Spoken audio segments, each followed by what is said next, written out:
Andito na nga ang Boruto time skip. At isa nga sa mga katanungan ng karamihan ay yung tanong na ano nga ba yung pinagmulan ng scar nitong si Code sa kanyang kaliwang mata? At sino nga ba kaya yung posibleng nag-slash dito or gumawa nito kay Code? Si Sasuke nga ba o si Boruto? Sagutin natin yan. Pindutin mo na nga muna yung like and subscribe para updated ka sa mga news and updates tungkol sa Boruto. So balik nga tayo sa unang chapter ng Two Blue Vortex. So una nga nating nakita itong si Code sa part na kung saan sumugod nga siya sa Konoha kasama yung kanyang mga claw grimes na alam naman nating lahat na gawa nga sa Jubi o Ten-tailed Beast. At noong una nga nating nakita itong bagong design nitong si Code, kapansin-pansin nga yung kaliwang mata dito ni Code na kung saan wasak nga at mukhang bulag na itong kanyang kaliwang mata. Mukhang nangyari din dito kay Code yung nangyari kay Boruto na parang nasaksak nga din ito. At ang malaking katanungan nga sino nga kaya ang gumawa nito? Sasuke nga ba o Boruto? Well, sakto nga at inilabas na rin ng spoilers para sa chapter 2 ng Two Blue Vortex na kung saan makikita nyo nga na in-upload ko yan kahapon. Panoorin nyo na kung di nyo pa napapanood. At mukhang dito nga sa chapter na to ay binigay nga sa atin yung clue kung sino nga ba talaga ang may gawa nito kay Code. Sa mga naunang fan theories nga marami nga ang nagsasabi na itong si Sasuke nga daw yung sumaksak dito sa mata nitong si Code. Kasabay nga daw ito ng pagsasakripisyo o maaaring kamatayan dito ni Sasuke sa kalagitnaan ng time skip. Dahil kung matatandaan nga natin dito sa chapter 1 ng Two Blue Vortex,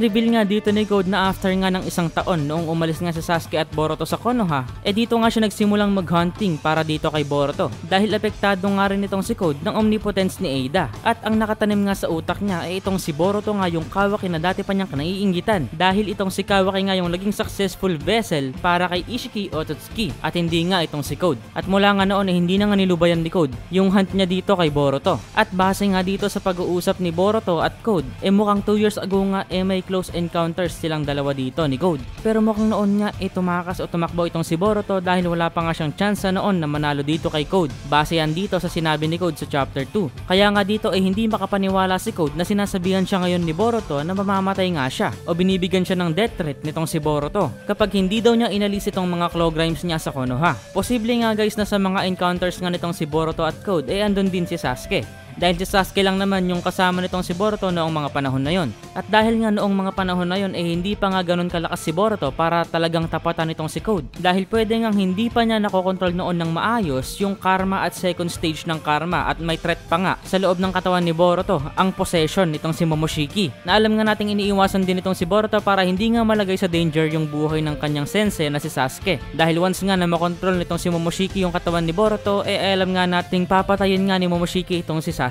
At ayaw nga ni Borutong mangyari yon. Kaya nga noon wala pang choice itong si Boruto kundi tumakas muna at magtago. Pero maaari nga na para makatakas itong si Boruto kailangan magpaiwan itong si Sasuke para nga labanan itong si Code at hindi hayaan na makalapit ito kay Boruto. Kaya nga maaaring naglaban nga dito si Code at Sasuke at may chance nga guys na dito nga sa laban nila Sasuke at Code napuruhan nga ni Sasuke yung mata dito ni Code, which explains yung slash dito na nagresulta nga sa eye scar nitong si Code. Posible nga na mangyari yan, pero wag nga nating kalimutan na itong si Code nga guys mas malakas pa kay Jigen dahil sa awakening na nangyari sa kanya. Yung Jigen guys na ginawang hotdog on stick si Naruto at Sasuke nang magkasama. Paano lalabanan ni Sasuke itong si Code kung mas malakas pa nga itong si Code kay Jigen, di ba? Lalo na't wala na nga rin yung kanyang Rinnegan at tanging Eternal Mangekyo Sharingan na lamang yung kanyang Dojutsu. Kaya nga siguradong hindi sapat ang Eternal Mangekyo Sharingan ni Sasuke para labanan ng isang god level opponent na katulad nitong si Code. Kaya nga maaari guys na ang nangyari nga itong si Boruto nga ang tunay na may gawa ng slash sa mata ni Code na nagresulta nga sa isang eye scar. Malinaw nga sa ating lahat na nagkaroon nga ng enkwentro sa pagitan ni Code at Boruto 2 years ago. At malaki nga ang chance na naglaban nga dito si Boruto at Code. Pero that time nga hindi pa sapat yung lakas ni Boruto para matalo itong si Code. Dahil even though kaya nga niyang labanan si Code,